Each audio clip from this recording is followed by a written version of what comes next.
Bonsoir à tous, ravi de vous retrouver sur Monaco Info. Invités, reportages, rencontres, infos pratiques tout près de chez vous et votre météo à venir pour ce week-end. Au sommaire de votre journal ce soir, la conférence de presse de rentrée du gouvernement, l'aspect sanitaire notamment et la relance économique. Nous serons dans un instant en duplex du ministère d'État avec Sandrine Nègre pour faire un point complet sur les annonces du jour. Vendredi, veille de match, et pas n'importe lequel, le grand classique demain du championnat de France de football, Monaco-Marseille.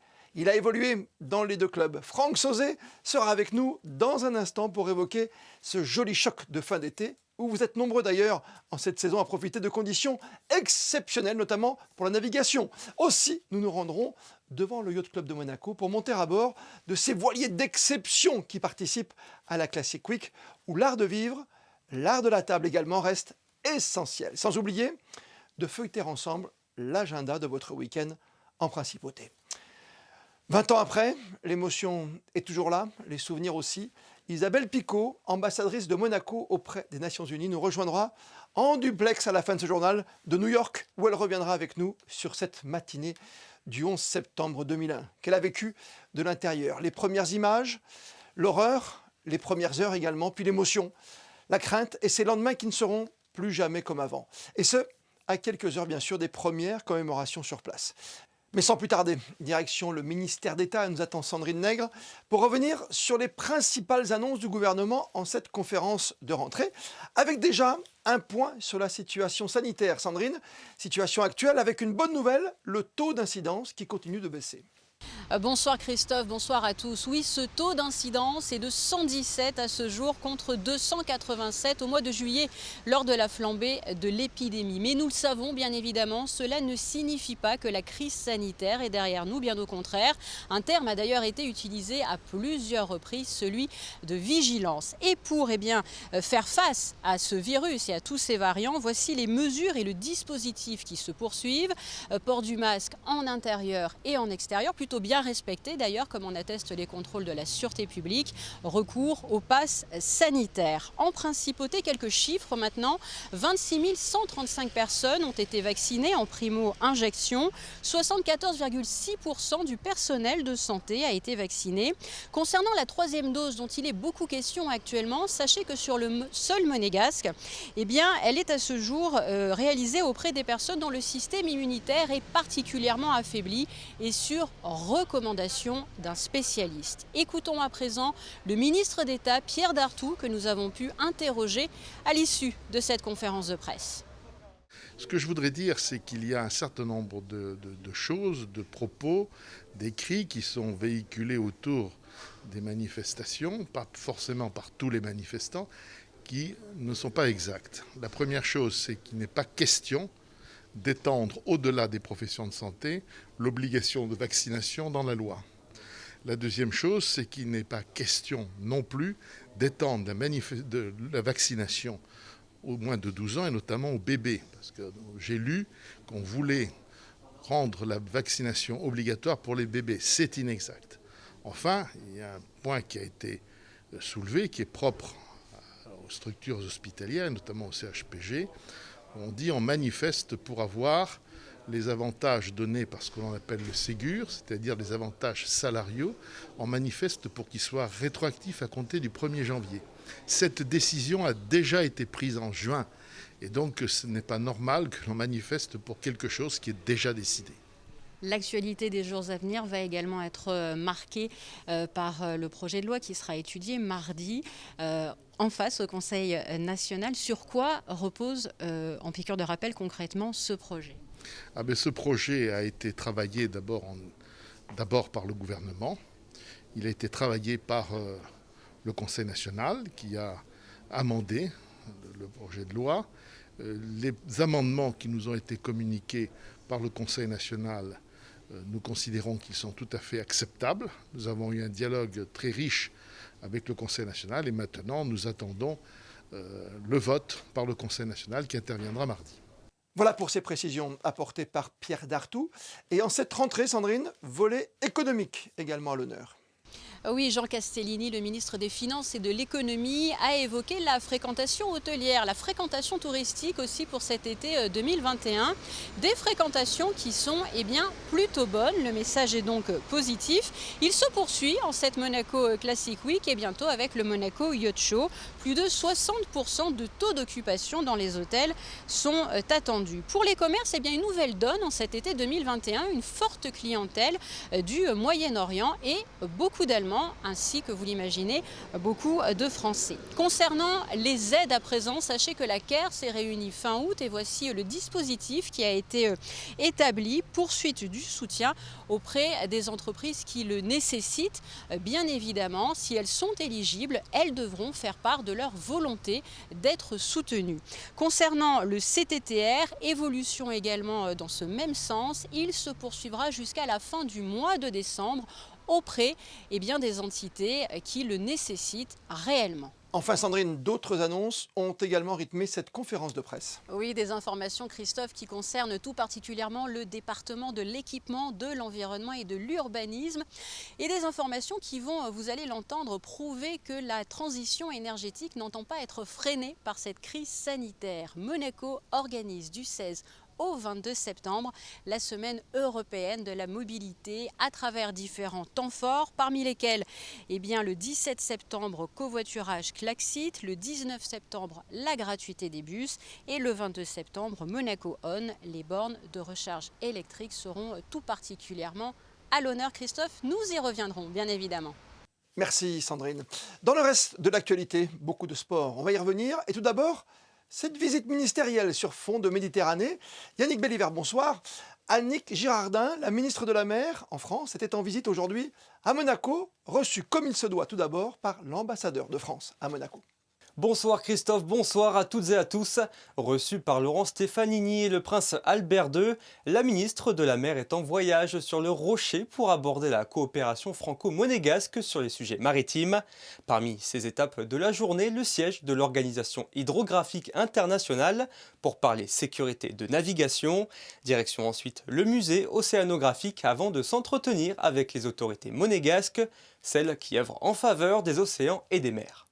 Annick Girardin qui sera notre grand témoin demain soir sur Monaco Info à 19h. Et avant de retrouver notre premier invité ce soir, Franck Sauzet, juste avant Monaco-Marseille, Yannick, on parle d'exposition expo avec My Heart Goes Boom qui met à l'honneur le collectif au sein de l'entrepôt. Depuis le début de l'exposition My Heart Goes Boom, chaque semaine était consacrée à un artiste.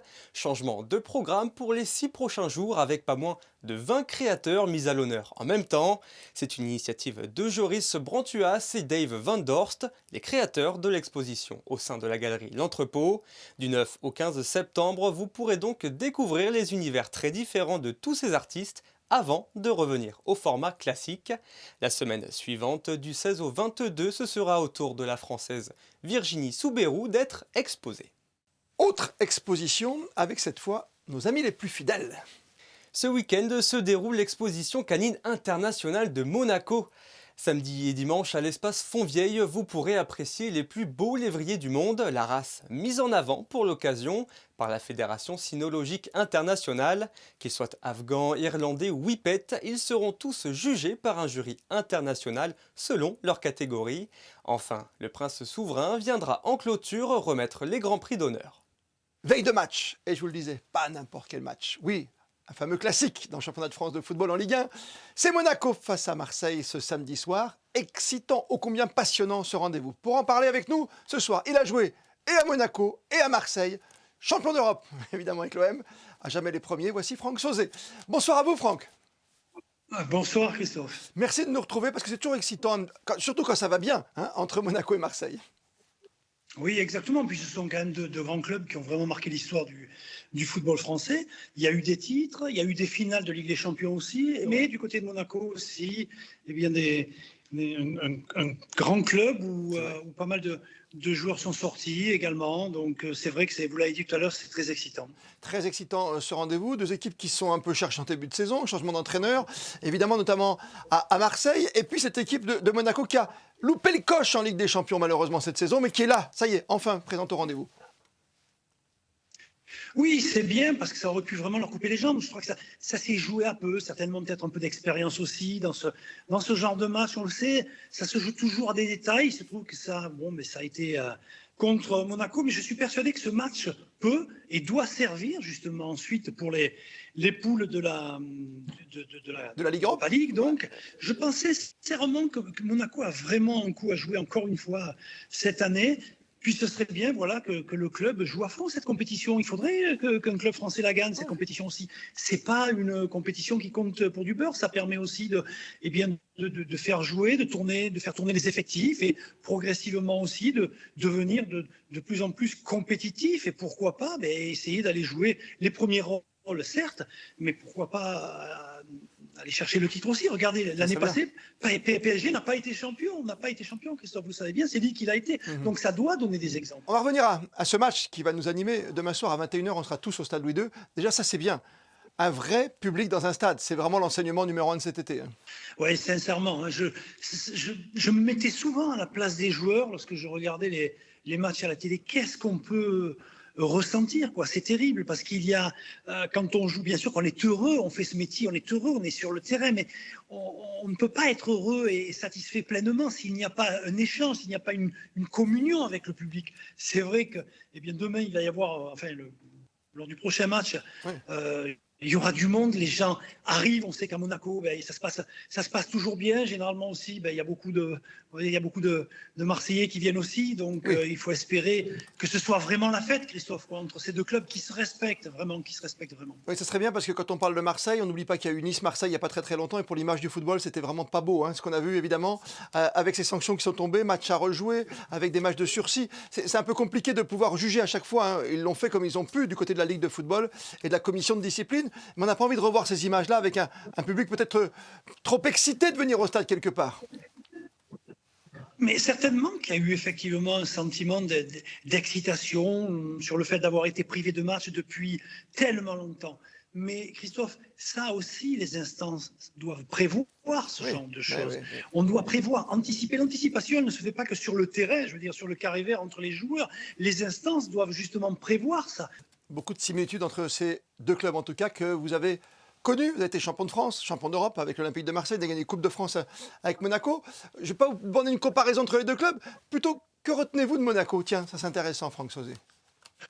Que des bonnes choses, D'abord, vous l'avez souligné, Christophe, c'était en 91, donc nous avons gagné la Coupe de France avec un but de Gérald Passy, mais ça je sais que vous vous en souvenez, face à l'Olympique de Marseille. Donc c'était aussi une finale un peu rêvée, quelque part, c'était une revanche aussi, et là j'étais du côté de l'OM avec cette finale, on peut le dire quand même, d'anthologie, 7 buts marqués, 4-3, l'OM qui s'impose, et je pense que si le match avait duré encore quelques minutes de plus, on aurait pu être rejoint sur le fil. Donc il y a eu toujours sportivement vraiment une rivalité qui fait que ces clubs ont grandi aussi ensemble. Mais cette année-là, en 91, a été une très très belle année, puisque nous sommes aussi le dauphin de l'OM, donc ça s'était joué vraiment à très très peu, mais personnellement j'en garde un souvenir merveilleux. Et demain, je ne vous demande pas un prono, juste un bon match, c'est ça demain soir. Juste un bon match, mais je pense que ça va être très ouvert dans la mesure où Marseille joue aussi à l'extérieur comme à domicile. On va voir aussi un peu les compositions tactiques de l'OM, parce que c'est pas évident pour l'instant de trouver un équilibre. Donc, je crois qu'aujourd'hui, toutes les équipes qui vont rencontrer l'OM, ça va être des bons matchs parce que l'OM est ouvert, se projette rapidement, veut marquer des buts. Et tant mieux quelque part. Tant mieux, on veut voir des buts, on veut voir de la qualité, du plaisir, et que les gens reprennent du plaisir, puisque vous l'avez souligné, là ce sera en direct avec du public. Bonne fin de soirée, Franck Sauzet, merci d'avoir été avec nous sur Monaco Info ce soir. Merci à vous, à très vite. Le foot, nouvelle génération, le football d'avenir pour certains. Yannick, on connaît maintenant le visage de l'AS Monaco e-sport pour la e-Ligue 1. C'est un des plus gros transferts de l'été concernant l'e-sport.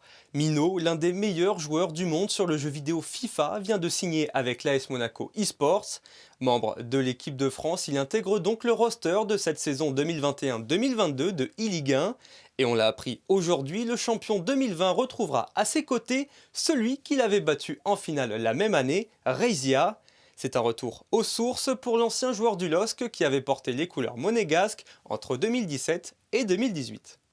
Et puis Monaco brille aussi sur le très populaire Fortnite. Tout à fait, premier titre européen également pour l'AS Monaco Gambit sur Fortnite. C'est le joueur russe Touze qui, avec ses coéquipiers, a ramené un succès de prestige lors des Fortnite Champions Series Finals. Le basket et Monaco toujours en phase de préparation. Après sa dernière sortie victorieuse en Grèce, direction la Turquie où la Roca Team vient tout juste d'arriver.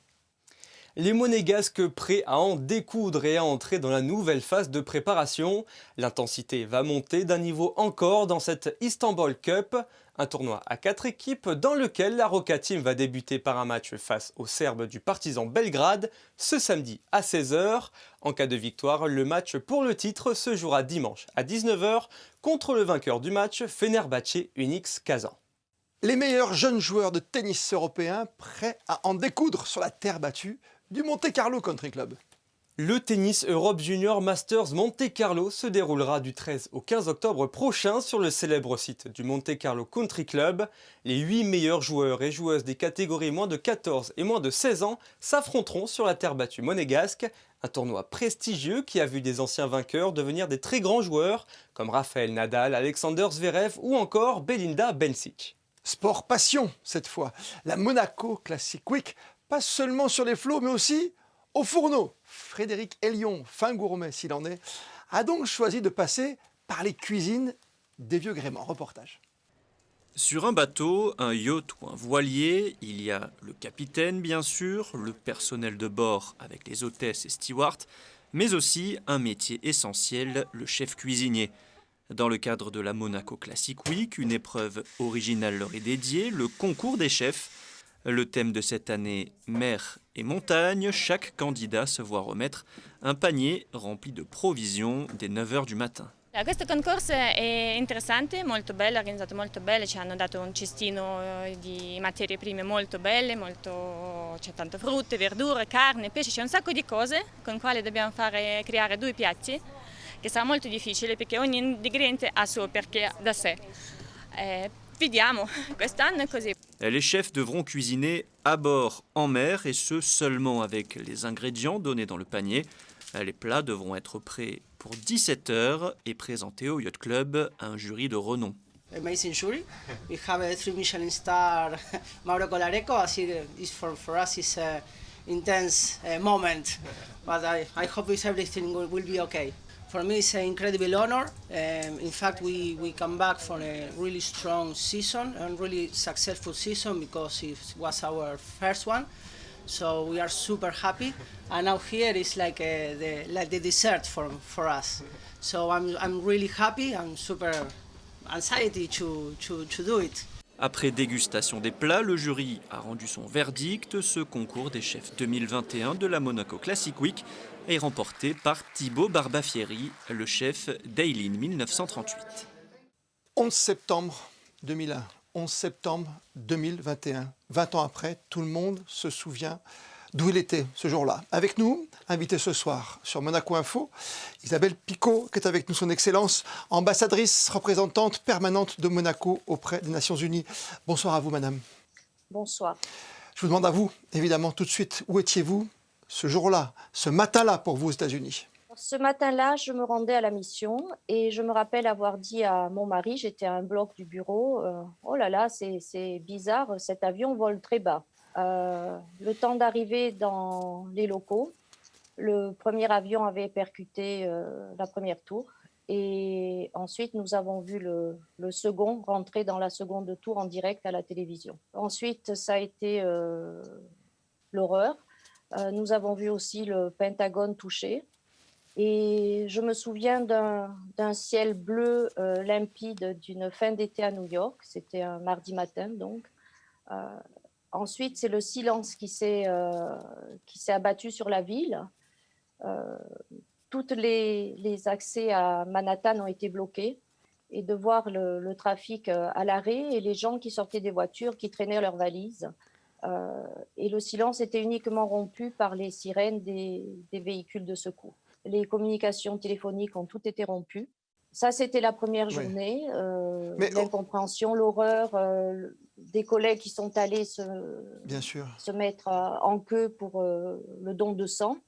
jusqu'à ce qu'on réalise qu'il n'y aurait pas de survivants. Et ensuite, le jour d'après, lorsque le vent a tourné, ça a été l'odeur. L'odeur. Et ça a été terrible, hein, une fois que les tours se sont effondrées relativement rapidement. On rappelle, hein, près de 3000 morts, 2977, des corps qui ne sont toujours pas identifiés, hein, près d'un millier, plus de 6000 blessés. Vous avez dit ce silence, les premières heures, l'odeur, et puis cette découverte finalement que plus rien ne serait jamais comme avant. Non, plus rien ne serait jamais comme avant. Je me rappelle le maire de New York, qui était Rudy Giuliani à l'époque, qui est venu quelques semaines plus tard s'adresser à l'Assemblée générale. C'était assez agressif et désagréable. À l'époque, il y avait presque comme une suspicion, comme si les États membres de l'Assemblée générale n'avaient pas fait assez pour empêcher qu'une telle tragédie se passe. Mais bon, ça c'était un peu le malaise. En revanche, le prince Albert est venu en octobre. Je l'ai accompagné à la mairie de New York pour remettre un chèque de solidarité à la ville. Donc, alors là, ça a été horrible parce que les autorités nous ont fait monter sur le toit d'un immeuble. Et alors là, ça a été l'horreur parce que à la place des 2 tours, il n'y avait que des décombres qui continuaient à fumer. Vous savez, quand vous êtes physiquement mal, cette odeur je croyais avoir oubliée, elle avait pénétré et c'était horrible. 20 ans après, où en sommes-nous aujourd'hui? Que constatez-vous? Est-ce que les Américains, évidemment, arrivent à survivre après ce drame? Oui, mais ce n'est pas facile de l'oublier. On a dit encore des personnes qui n'ont pas été identifiées. Est-ce que beaucoup vont, sur Ground Zero, retrouver ce mémorial? Est-ce que beaucoup vont se recueillir? Ils sont en train d'installer un cordon, donc les gens ne peuvent pas s'approcher du bord. L'espace qui était consacré autour, et maintenant, ce sont d'immenses fontaines où c'est fait exprès, on ne voit pas où va la chute d'eau. D'accord. Mais j'étais dans un restaurant qui surplombe et j'avais du mal à me dire, bon ben voilà, en fait, là, je voyais ces 2 espaces, c'est devenu un jardin public. On va avoir une cérémonie le 20 septembre, hein, donc je pense que ce sera assez difficile. Je ne suis pas retournée pendant des années à Ground Zero après l'attentat. Et aujourd'hui, on sait qu'il y a le One, comme on dit là-bas, hein, et cette tour qui est un symbole de résistance, de liberté, encore et toujours à l'image de l'Amérique. Alors c'est très beau parce qu'il y a ce jardin public et puis la Freedom Tower qui domine. Bon, c'est vrai que c'est très émouvant. 20 ans après, est-ce qu'on a toujours peur quand on est américain? Je crois qu'il faut vivre et ne pas se laisser assaillir par la peur, parce que ça, ce serait le plus beau cadeau que nous ferions aux terroristes. En revanche, je n'ai aucun doute sur le fait que ce qui se passe met en danger la sécurité internationale et en particulier de nos pays, mais aussi de nos intérêts occidentaux à l'étranger. Donc la vigilance et la solidarité et la justice et l'esprit de solidarité et de compréhension. Merci d'avoir été avec nous ce soir sur Monaco Info. Merci. La météo de ces prochaines heures, de ce début de week-end, avec vous Yannick. Les températures augmenteront demain à Monaco grâce notamment au départ des nuages pour laisser un ciel clair et très ensoleillé. Il fera 21 au lever du jour et 28 degrés en plein cœur de l'après-midi. La mer est très agréable également avec 24 degrés relevés. Le soleil se lèvera à 7h03 pour se coucher à 19h51. En ce samedi 11 septembre, les Théodora et les Dorian seront à l'honneur. Et comme le veut la tradition, on termine par les instantanés du jour. Reportage photo signé Stéphane Dana, au plus près de cette incomparable flotte de légendes réunie à l'occasion de la Monaco Classic Week. Bon vent, on se retrouve demain, 19h, pour une toute nouvelle édition de votre journal. D'ici là, belle et bonne soirée à toutes et à tous sur Monaco Info.